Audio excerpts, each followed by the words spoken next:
এদেশের সকল মানুষকে নিয়েই দেশ গড়ার স্বপ্ন দেখেছিলেন জাতির পিতা বঙ্গবন্ধু শেখ মুজিবুর রহমান।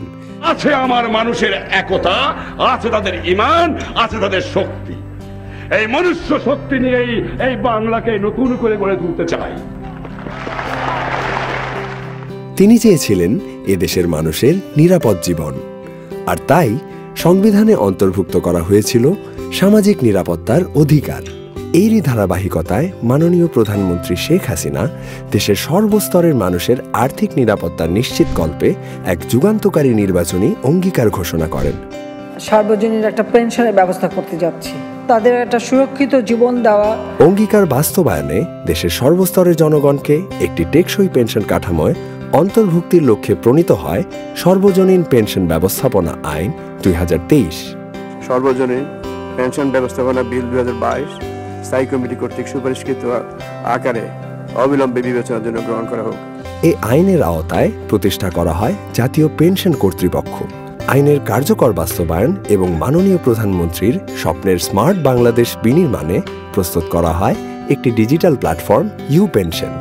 এই প্ল্যাটফর্ম ব্যবহার করেই সম্পূর্ণ ডিজিটাল পদ্ধতিতে পেনশন প্রাপ্তির সকল কাজ সম্পন্ন করা যাবে। সবার জন্য পেনশন, ব্যাপারটা বুঝলাম না মাস্টার সাহেব। বিকালে বাড়িতে এসো, বোঝাই বলবো না। বসো বসো বসো বসো, তোমাদের যে জন্য ডাকছি। বৃদ্ধ বয়সে মানুষের আর আয় উপার্জন করার সুযোগ থাকে না, সন্তানরাও নিজেদের জীবন নিয়ে ব্যস্ত হয়ে পড়ে, ফলে অনেক সময় বাবা মা অবহেলার শিকার হয়। তাই বৃদ্ধ বয়সে সবার অর্থনৈতিক নিরাপত্তা নিশ্চিত করার জন্য সরকার সবার জন্য পেনশনের ব্যবস্থা করেছে। সবার লেগে পেনশন? আরে হ্যাঁ, দেশের যে কোনো প্রাপ্তবয়স্ক নাগরিক নিজের এনআইডি ও মোবাইল নম্বর দিয়ে খুব সহজেই পেনশনের জন্য রেজিস্ট্রেশন করতে পারবেন। কিন্তু সবাই তো সরকারি চাকরি করে না, পেনশন পাবে কেমনে? পাবে, কারণ ভিন্ন ভিন্ন পেশাজীবীদের জন্য আছে ভিন্ন ভিন্ন পেনশন স্কিম। যেমন ধরো আমাদের মানিক, তার মতো যারা সকর্মে নিয়োজিত তাদের ভবিষ্যৎ নিরাপত্তার জন্য আছে সুরক্ষা পেনশন স্কিম। আমাদের কলিম যেমন বিদেশে থাকে, ওর মতো যারা বিদেশে থাকে তাদের জন্য আছে প্রবাস পেনশন স্কিম। আনুসিং মার্মা যেমন বেসরকারি চাকরি করে, তাদের জন্য আছে প্রগতি পেনশন স্কিম। এছাড়া সমাজের স্বল্প আয়ের মানুষের জন্য আছে সমতা পেনশন স্কিম।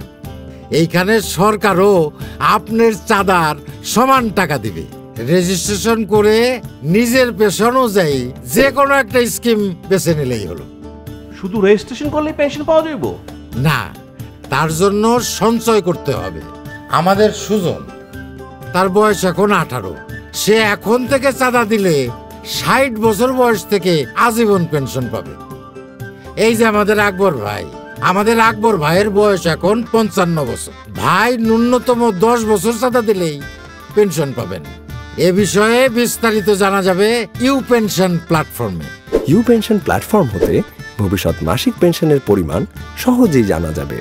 নিবন্ধনের পরে যদি চাঁদাদাতা মারা যায়, চাঁদাদাতা পেনশন পাওয়ার পর মারা গেলে তার 75 বছর পূর্ণ হওয়া পর্যন্ত মাসিক পেনশনের অর্থ তার নমিনি পাবেন।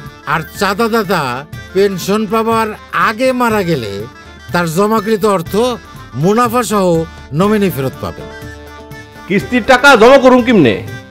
স্মার্ট বাংলাদেশে টাকার লেনদেন এখন খুবই সহজ।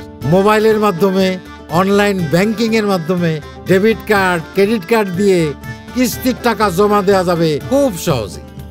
এছাড়া সরাসরি ব্যাংকে গিয়েও জমা দেওয়ার ব্যবস্থা তো আছেই। পেনশনের জন্য নির্ধারিত চাঁদায় ট্যাক্স দিতে হবে না। মাসিক পেনশন বাবদ প্রাপ্ত অর্থ হবে আয়কর মুক্ত। সুখে ভরবে আগামী দিন, পেনশন হবে সর্বজনীন। জনসাধারণের নিরাপদ ভবিষ্যৎ রচনায় সর্বজনীন পেনশন স্কিম মাননীয় প্রধানমন্ত্রীর অন্তর্ভুক্তিমূলক উন্নয়ন কৌশলের একটি অত্যন্ত গুরুত্বপূর্ণ সংযোজন এবং কল্যাণমূলক রাষ্ট্র প্রতিষ্ঠায় একটি মাইলফলক। সর্বজনীন পেনশন স্কিম। জাতীয় পেনশন কর্তৃপক্ষ, অর্থ বিভাগ, অর্থ মন্ত্রণালয়।